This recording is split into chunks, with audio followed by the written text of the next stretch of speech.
The top synastry aspects in astrology that can represent somebody being obsessed with you are Pluto conjunct any personal planet, especially Venus. Venus in the 8th house in Synastry, I feel like it's very similar to Pluto conjunct Venus because the 8th house is ruled by Pluto, so it's a similar vibe. Believe it or not, Pluto oppositions can be very potent as well because it's something about people having the opposite qualities that can be intriguing and can lead to obsession, and I feel like that's where the opposition comes into play. Venus opposite Mars, I feel like with this aspect, it's something about there being attraction, but it being very complicated and frustrating.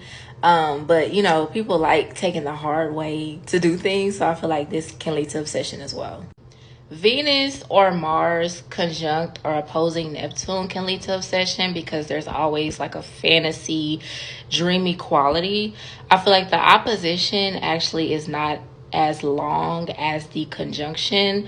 So with the opposition, I feel like the opposition it can only last for a short period of time before people realize that they're kind of in a fantasy. But I feel like with the conjunction, it's kind of like it's a long lasting delusion with the conjunction. Moon or Venus in the 12th house is very similar to the Neptune conjunction.